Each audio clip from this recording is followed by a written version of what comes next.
What's up, everyone? This is Josh Vigran, and you're listening to Between Movements.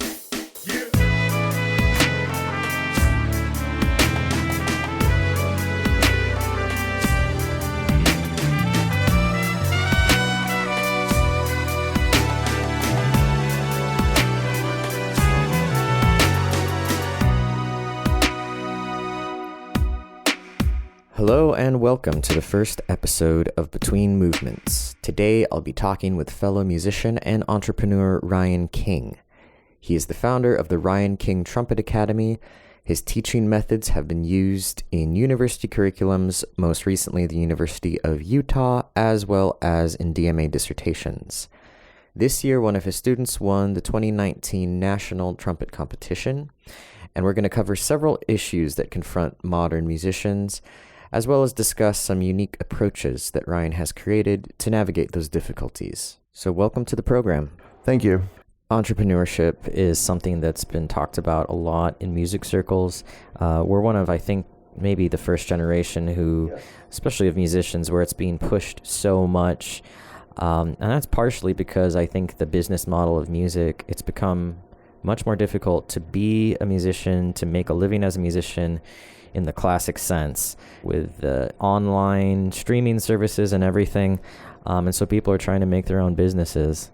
I think that's one reason you were thinking about this Trumpet Academy, right? Yes. When I was thinking about this Trumpet Academy, it didn't actually start with wanting to become an entrepreneur or, I didn't think, okay, I can make like $1 billion through this, or starting with these kind of intentions. It really started with, okay, how can I do my best teaching? And I just envisioned myself doing my best teaching. One thing I noticed was I was teaching in the public schools. I couldn't teach past 5 p.m. Well, I want to run an ensemble, have my students go to the National Trumpet Competition, not just to compete, but just to have the experience to play together in an ensemble. We have a good time. We laugh, we have fun. It's all good. Wanting to do this kind of thing, thinking, how can I do this? Running into roadblocks where I found, okay, well, first of all, if I were to start my own beginner students the way I want in a beginner class, and I've actually talked to school districts about, if they want me to do their beginner classes, I will do it. I'll be a part of the process. I like it done a certain way, and that's important to me just because of the end result, just because of what I want to see happen. So with entrepreneurship, I think with that idea, I started thinking along those lines, and I found Williamson Music was able to work with me in terms of lesson space. They recently bought out a music academy company where they have 4 additional locations, where it's 6 locations all across the Dallas Metroplex I can work at. I like that. I like being able to teach the way I want, and that's where it started. That's where the whole idea started. How can I teach the way I want?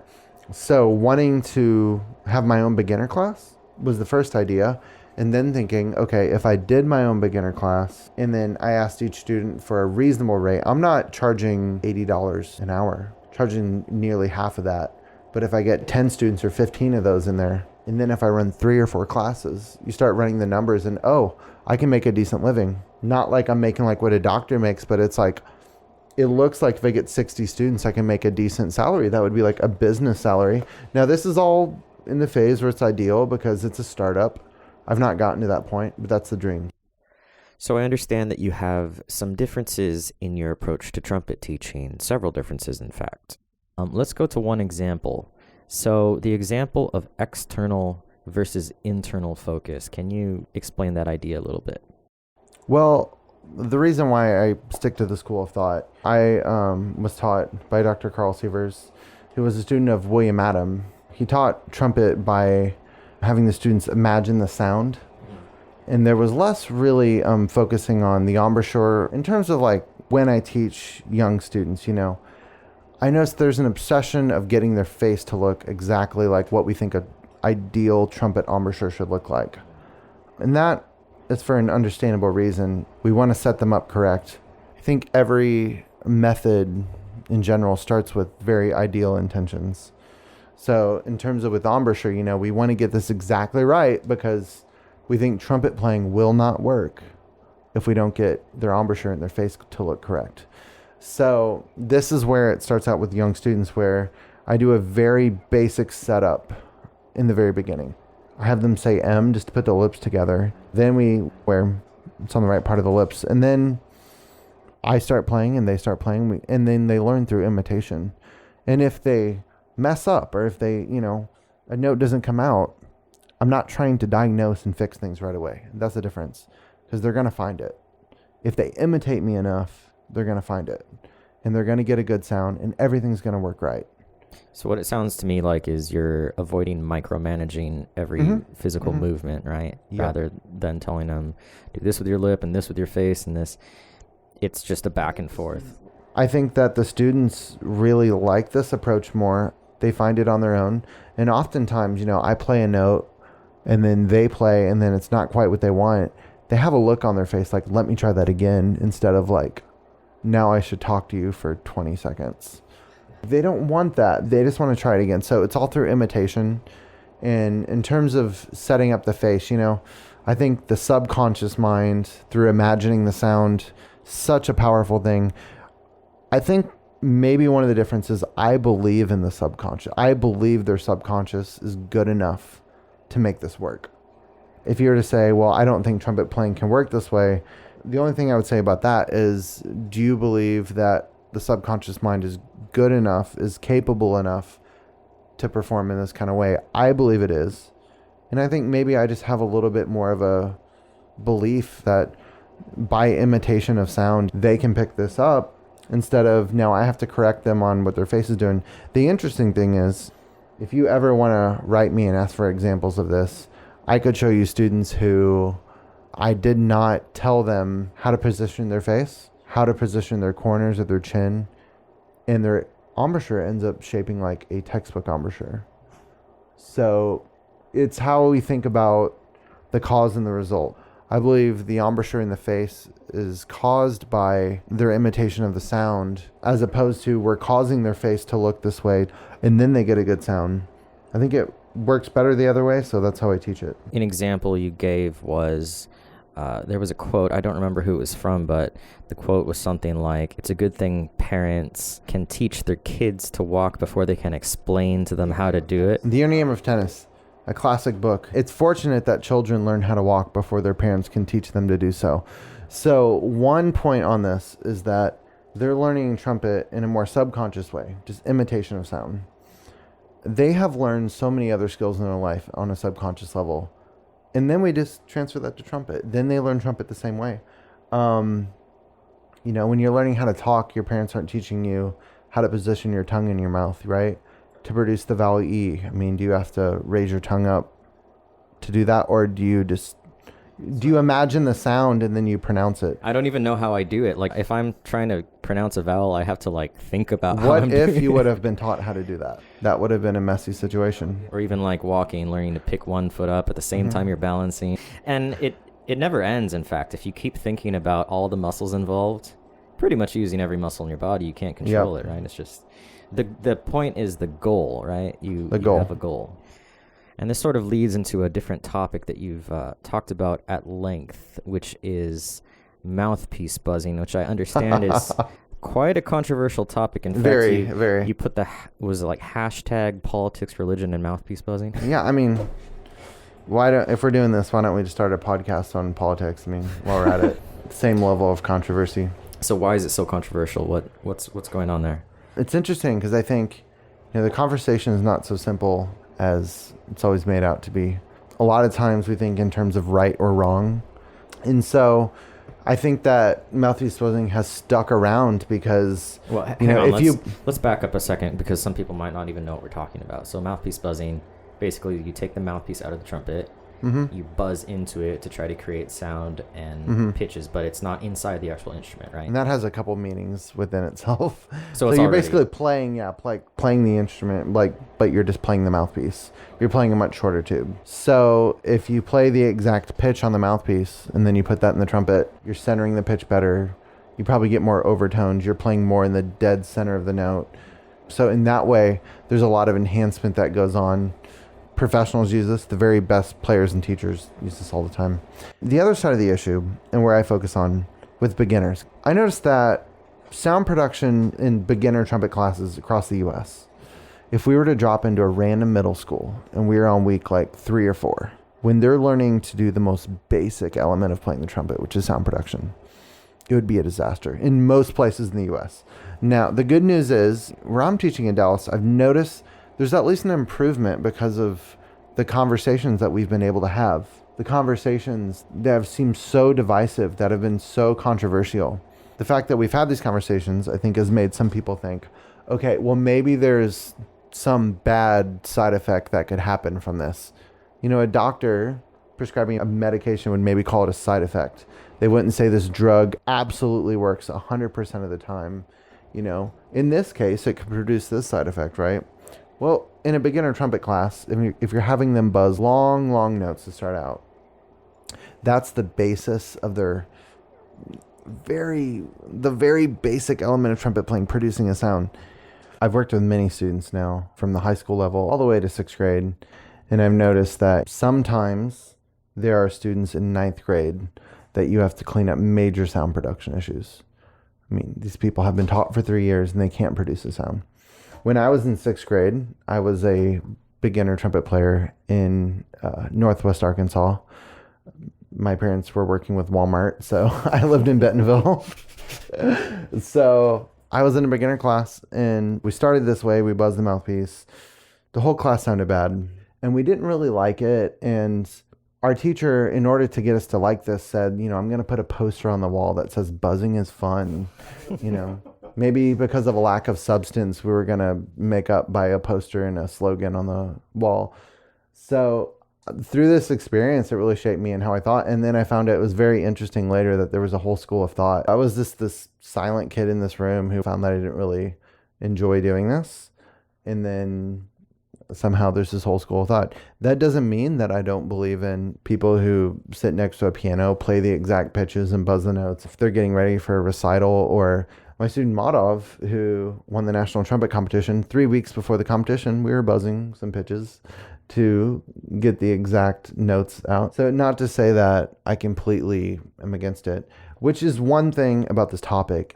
It seems like we can never have a moderate discussion. There are the absolute people who are against it, and there's the people who are for it. And also the word buzz itself, the terminology of it is confusing, because in one way it means to buzz your lips together. This has been confused in many regards, where I've seen people who, they told me that they were for buzzing and that meant buzzing their lips together, but does that mean mouthpiece buzzing, or does that mean... The terminology itself has been confusing because it has meant multiple things. So when you're talking about this topic, it's important to define exactly what you're talking about. A lot of the topics that you've talked about here aren't really limited to just trumpet. They touch on a lot of larger issues in education, through basic primary school, elementary, middle, high school, even into secondary education and college. That's one of the things that I've been quite interested in. I've had the idea of creating a sort of trade school for musicians, one that is focused on creating job opportunities, cutting the cost, cutting the amount of time, and just focusing on really what do you need to be successful in today's market. It's something that I think doesn't exist, or at least I've never heard of it. And it's funny because when I was in high school, there was a sort of negative connotation for a trade school. It's like, oh, you're not smart enough to go to college, so you're settling for trade school. Yep. The irony is now most of my friends who went to trade school are far better off. I have a cousin who went to trade school. He's doing great.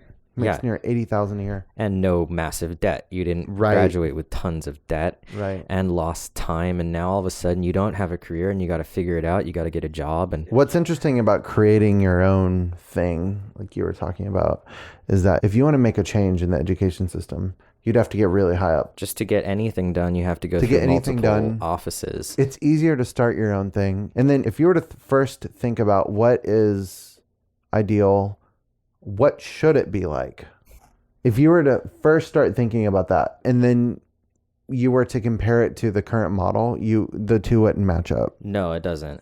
I like to look at the historical model for this and how classical musicians originally learned. It was more of an apprenticeship where you study with a teacher, you go around, you follow them, you learn their art form, their craft, and you go and you play a lot. One of my old piano teachers, Nina Lolchuk, who studied at Moscow Conservatory, always used to tell me, I don't understand why you only play one concert a year. Why is school like this? Why do you have so many classes and papers? You don't have time to practice. And Moscow created some of the best, the world's greatest performers in multiple instruments. So I think if we're not looking at the models of success, what are we doing? But if you were to look at the models of success and you were to try to change it in the current model, oh yeah, I think the ideal, like with the liberal arts education, it sounded so ideal to begin with in terms of we create a well-rounded student. Now, if we created a student who was very well educated in one area, I think they would want to go explore the world and they would go learn about other cultures, you know. But the current model, once they get the grade, they're all good. They don't need to learn anymore. That's a trait of students nowadays is once they get an A, it kind of tells you you've arrived. When do you arrived in your education? Education is something like you can't finish. Our current model doesn't teach you that. The lifelong learning journey, obviously.